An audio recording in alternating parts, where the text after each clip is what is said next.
विशाल जादुई राखी की सवारी। गौतम 7 साल का एक छोटा लड़का था जो अपनी माँ के साथ रहता था।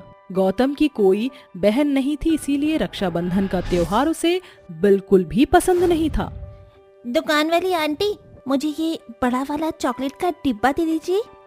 अच्छा बेटा। कितने का है? 100 रुपए। ये लीजिए, शुक्रिया। गौतम चॉकलेट्स खरीद कर जाने लगा। रक्षाबंधन का त्योहार भी बस आने ही वाला था।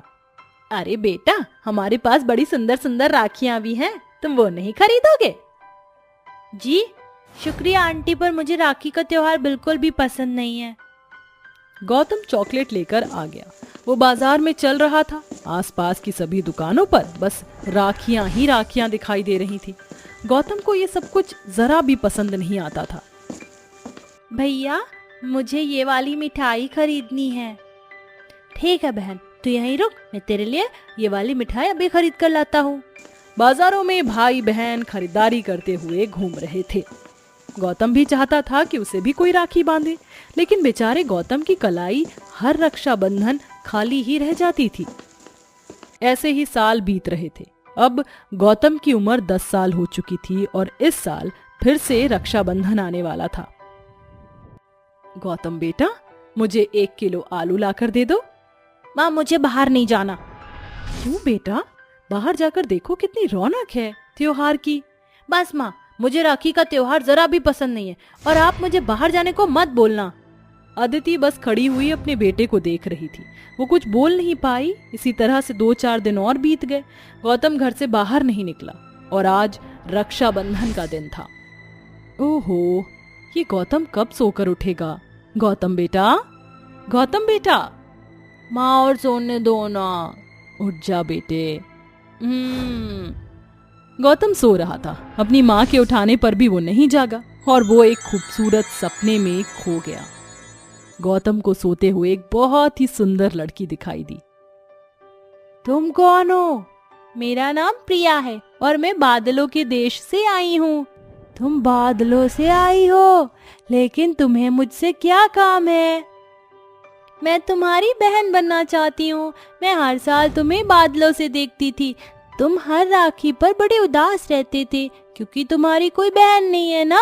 पर अब तुम दुखी मत हो, मैं तुम्हें राखी बांधने आई हूँ। सच में? तो क्या इस बार मैं भी रक्षाबंधन मनाऊंगा? बिल्कुल, चलो मैं तुम्हें अपने देश ले चलती हूँ। वहाँ मैं तुम्हें राखी बांधूंगी और बहुत सारी स्वादिष्ट मिठाइयाँ भी खिलाऊंगी। मिठाई? सच? हाँ, बिल्कुल सच। तो चलो चलते हैं। प्रिया ने गौतम का हाथ पकड़ा और वो उसे ग्राउंड में ले आई, जहाँ पर एक बहुत बड़ी राखी थी।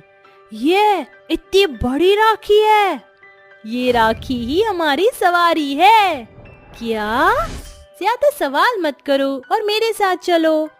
प्रिया और गौतम उस बड़ी राखी पर बैठ गए। उनके बैठते ही वो राखी हवा में उड़ने लगी। गौतम ऐसी सवारी पहली बार कर रहा था। वाह, हम तो उड़ रहे हैं। जरा अपनी साइड में देखो। वो उड़ते हुए बादलों की तरफ बढ़ रहे थे। साइड में बहुत सारे पंछी उड़ रहे थे, जिनमें से एक इंसानी आवाज में बोला, अरे वाह, तुम्हारा हमारे बादलों के देश में बहुत बहुत स्वागत है। राखी मुबारक हो। अरे वाह, यहाँ के तो पंछी भी बोलते हैं। अभी तो तुम्हें यहाँ और भी मजा आने वाला है। ये देखो। प्रिया ने अचानक उड़ती हुई राखी को मोड़ा। गौतम ने आसमान में बड़ी ही अतरंगी चीजें देखी। अब वो बस बादलों के देश पहुंचने ही वाले थे। हम बस पहुंचने ही वाले हैं। गौतम, मुझे कस के पकड़ो, अब हम लैंडिंग करेंगे। गौतम ने प्रिया को कसकर पकड़ लिया और उन्होंने एक बादल पर लैंडिंग कर दी। वहां का नजारा देखने लायक था। गुलाबी आसमान, रुई जैसी सफेद जमीन, वहां सभी पेड़ पौधे चॉकलेट और टॉफी से बने थे और वहां एक बहुत बड़ा वाइट चॉकलेट का झरना भी बह रहा था। वाह, तुम्हें मेरा बादलों का देश पसंद आया? बहुत ज्यादा। तो चलो, अब मैं तुम्हें मेरे घर ले चलती हूँ, जहाँ मैं तुम्हें राखी बांधूंगी। प्रिया ने ऐसे बोलकर 2 बार ताली बजाई। उसके ऐसा करते ही वहां पर एक घोड़ा आया जिसका रंग सफेद था और उसकी पीठ पर पंख थे। ये तो यूनिकॉर्न है। क्या ये तुम्हारा है? हाँ, ये मेरा ही है। चलो अब मेरे घर चलते हैं। वो दोनों उसके ऊपर बैठ गए और वो घोड़ा उड़ता हुआ प्रिया के घर की तरफ बढ़ने लगा। बस हम पहुंचने ही वाले हैं। प्रिया का घर अब दिखाई दे रहा था। उसका घर एक बहुत बड़ा महल था जिसके अंदर बहुत सारी बत्तियां जल रही थी। उसके आसपास हंस जैसे दिखने वाले पक्षी सिपाहियों के रूप में पहरा दे रहे थे और सुंदर सुंदर अप्सराएं गौतम के स्वागत के लिए खड़ी हुई थीं। हमारा घर आ गया, चलो भाई चलते हैं। वो दोनों घोड़े से उतरकर महल की तरफ बढ़े। अप्सराओं ने फूल डालकर गौतम का स्वागत किया और उसे बहुत ही स्वादिष्ट मिठाइयां भी खाने को दी। गौतम, तुम यहीं रुको, मैं तुम्हारे बांधने के लिए राखी लेकर आती हूँ। प्रिया ने गौतम को एकदम राजा जैसी कुर्सी पर बिठाया और वो थाली में मिठाइयाँ और राखी सजाकर गौतम के पास ले गई। उसने पहले गौतम की आरती की। अपनी कलाई आगे करो भाई। अब तुम्हारी कलाई भी सूनी नहीं रहेगी क्योंकि तुम्हारे पास बादलों के शहर की एक बहन है। प्रिया बस गौतम को राखी बांधने ही वाली थी कि तभी गौतम, गौतम बेटा, उठ भी जा। गौतम, हाँ हाँ हाँ हाँ माँ। क्या हुआ? तू इतना घबरा क्यों रहा है? माँ, अभी मेरी सांसें रुकने वाली थी। ओह, आपने मुझे क्यों जगाया? मतलब? मेरी बहन मुझे बस राखी बांधने ही वाली थी, लेकिन तभी आप आ गई। एक मिनट, प्रिया दीदी कहाँ गई? और मैं यहाँ कैसे? कौन प्रिया? और तू यहीं तो होगा। देख, दोपहर होने वाली है। अब उठ जा, तेरे लिए सरप्राइज है। माँ, लेकिन आप मेरी बात सुनो। जानती हो, अभी कुछ देर पहले यहाँ एक लड़की आई थी। पता है, उसने मुझे राखी पर सैर करवाई। और जानती हो, वहाँ पर बादलों का देश था। एक घोड़ा था जिसके पंख थे। बेटा, वो बस एक सपना था। नहीं माँ, वो आई थी।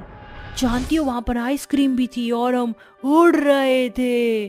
और तू अब बस अपने सपने में ही खोया रहेगा। अपनी माँ से नहीं पूछेगा कि तेरे लिए क्या सरप्राइज है? क्या?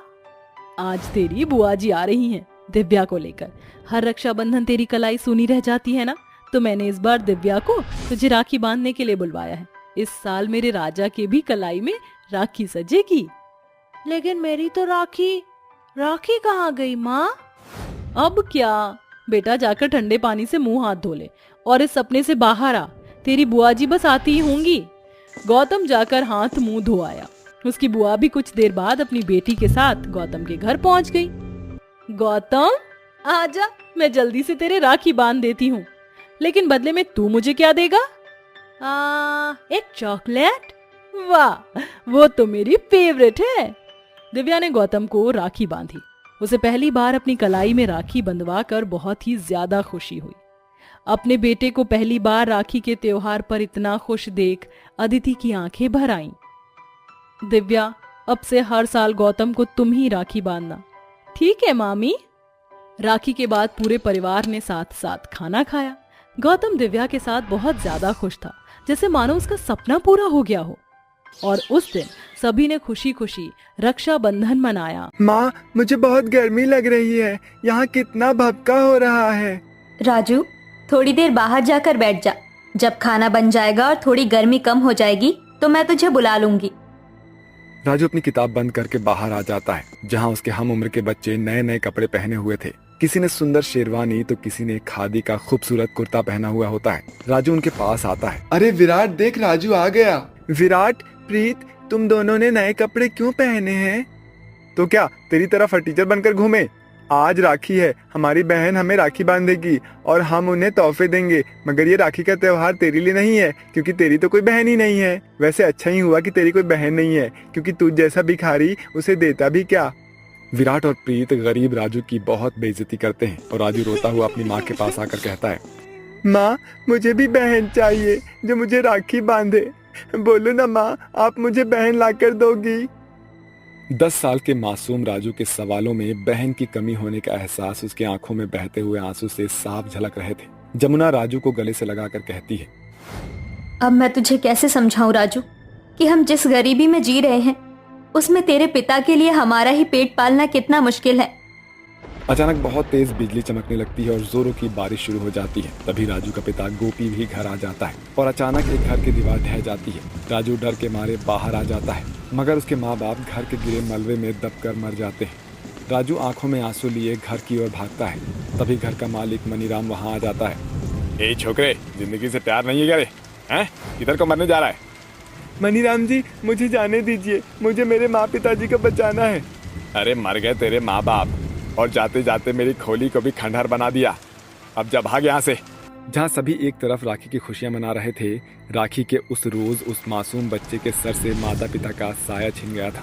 राजू रोते हुए एक फुटपाथ पर जाने लगा। तभी उसे एक बच्ची के रोने की आवाज सुनाई दी। तभी उसने कचरे के ढेर में एक बच्ची को देखा जो कचरे में सनी बारिश में भीग रही थी। हे भगवान, इतनी सुंदर बच्ची को इस कचरे में किसने फेंक दिया? लगता है इस दुनिया में इसका कोई भी नहीं है। तभी तो भगवान ने इसे मुझे अनाथ से मिलाया।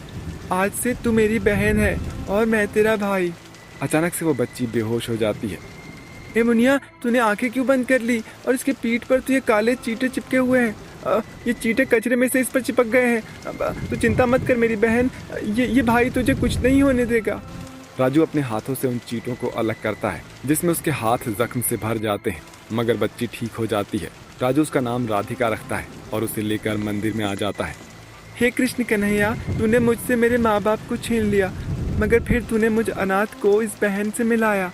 अब इसे मुझसे मत छीनना, वरना मेरी सूनी कलाई पर राखी कौन बांधेगा? राजू भगवान के आगे हाथ जोड़कर बिलख बिलख कर रोने लगता है। तभी बच्ची होश में आ जाती है। राजू खुश हो जाता है। अब 2 दिन बीत जाते हैं। 2 दिनों से मेरी बहन पानी की एक बूंद पर जिंदा है। मैं तो भूखा ही रह लूंगा, मगर मेरी ये बहन अभी बहुत छोटी है। ये दूध के बिना कैसे रहेगी? मुझे कुछ न कुछ तो करना पड़ेगा। राजू जगह जगह पर काम ढूंढने लगता है, जहाँ उसे घर घर अखबार पहुँचाने का काम मिल जाता है। अब वो हर सुबह अपनी बहन को पीठ पर बांधकर अखबार बांटने जाता है, जिससे वो अपनी बहन के लिए सिर्फ दूध ही खरीद पाता था। राजू के लाख मेहनत करने के बाद भी उसे 1 रुपया भी नहीं बचता था, जिसके कारण से हर साल राखी के दिन उस अनाथ भाई की कलाई सूनी रह जाती थी। अब 7 साल बीत जाते हैं। राजू अपनी बहन के साथ एक झुग्गी में रहने आता है, जहाँ उसकी तरह कई गरीब परिवार रहते थे। उस झुग्गी के चारों तरफ कूड़े कचरों का ढेर और पहाड़ होता है। भैया, ये जगह कितनी गंदी है। यहाँ कितना कूड़ा कचरा है और ये घर भी कितना छोटा है। मेरी प्यारी बहन, अपने भैया को थोड़ा और समय दे, मुझे ठीक ठाक काम मिल जाएगा ना। फिर तेरे भैया अपने और अपनी बहन के लिए रहने के लिए बड़ा सा घर ले लेंगे। सच में भैया? हाँ, सच में। ऐसे ही समय बीतता है और फिर से राखी का त्योहार आ जाता है। पूरे बाजार सुंदर सुंदर रंग बिरंगी राखियों से सजे हुए होते हैं। इतना ही नहीं, हर सड़क और गली से ठेले वाले राखियां लेकर गुजरते हैं। ए राखी ले लो राखी, सुंदर सुंदर राखी, गुड्डे वाली राखी, मोती वाली राखी, राखी राखी राखी, अरे फूलों वाली राखी ले लो। राजू अपनी बहन के लिए वो राखियां खरीदना चाहता है, मगर उसके पास इतने पैसे नहीं होते। वो एक सड़क बनाने में काम पर लगा हुआ होता है और सड़क बन जाने के बाद ही उसे पैसे मिलेंगे, ऐसा उसे कहा गया था। वो उदास होकर घर आने लगता है। बस आज का ही दिन बाकी है और कल राखी है, मगर मैं इस साल भी राखी खरीदने के लिए पैसे नहीं जमा कर पाया। काश कि मैं अनाथ नहीं होता और माँ पिताजी जिंदा होते। जैसे ही राजू झुग्गी में आता है तो झुग्गी के सारे बच्चों को कचरे में कुछ ढूंढते हुए देखता है। अरे पप्पू, चवन्नी, तुम इस कचरे में क्या ढूंढ रहे हो? राजू भैया, हम इस कचरे में राखियां ढूंढ रहे हैं। कल राखी है ना, तो हमारे पास तो इतने पैसे भी नहीं है कि राखी खरीद सके, इसलिए इस कचरे में से राखी ढूंढ रहे हैं। तभी अचानक पूरा आसमान बरसाती बादलों से भर जाता है और जोर जोर से बारिश शुरू हो जाती है। हे ऊपर वाले, एक तो तूने हम गरीबों को रहने के लिए अच्छा घर भी नहीं दिया है और न खाने के लिए रोटी दी है। फिर क्यों दिए तूने हम गरीबों के हिस्से में ये त्योहार, जब त्योहारों पर खुशियां खरीदने के लिए फूटी कौड़ी भी नहीं दी है। ये बारिश की बूंदें हम गरीबों के घर बार छीन लेती है, रोजी रोटी भी कमाने लायक नहीं छोड़ती।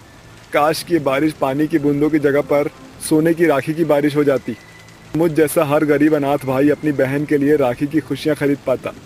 उस अनाथ भाई की ख्वाहिश ने जैसे प्रकृति में जान डाल दी। तभी आसमान से बरसती बारिश जादुई सोने की राखियों की बारिश में बदल जाती है और उस अंधेरी रात को सभी के घर के आगे सोने की सुंदर सुंदर राखियां गिरती है। आइला, राजू भैया, तुम तो जादूगर निकले बेड़ू। देखो, आसमान से सोने की राखियों की बारिश हो रही है। राजू के साथ झुग्गी के बाकी सारे गरीब लड़के भी बारिश में बरस रहे सोने की राखियां लूटने लगते हैं, जिसके बाद आसमान से हो रही सोने की राखियों की बारिश बंद हो जाती है। राजू एक सोने की राखी अपने पास रखकर बाकी के सोने की राखी को बेच उनसे अपनी बहन राधिका के लिए ढेरों कपड़े मिठाइयाँ खरीद कर लाता है। राधिका, राधिका ये देख, तेरा भाई तेरे लिए ढेरों कपड़े और चूड़ियां भी लाया है। अब तुझे ये फटे चिटे कपड़े नहीं पहनने पड़ेंगे मेरी बहन। भैया, आप ये सब मेरे लिए लाए हैं, मगर मैंने तो आपके लिए कोई भी उपहार नहीं खरीदा। अरे मेरी बहन, इस अनाथ भाई के लिए तो सबसे बड़ा तोहफा है तू। हाँ। अगली सुबह राखी के दिन राधिका और राजू दोनों नए कपड़े पहनते हैं और राधिका राजू को राखी बांधती है। हाथ आगे बढ़ाओ भैया, ये सोने की राखी मेरे भाई की कलाई पर कितनी सुंदर लग रही है। इसके बाद दोनों एक दूसरे को मिठाई खिलाते हैं। तभी आसमान से एक बार फिर से सोने की राखियों की बारिश शुरू हो जाती है। राजू भागकर बाहर आता है। ये क्या, इस झुग्गी में रहने वाले हर गरीब भाइयों की कलाइयों पर सोने की राखियां बंधी है? फिर अब ये सोने की राखी की बारिश क्यों हो रही है? इसका क्या मतलब हो सकता है? तभी आसमान से एक आवाज राजू को सुनाई देती है।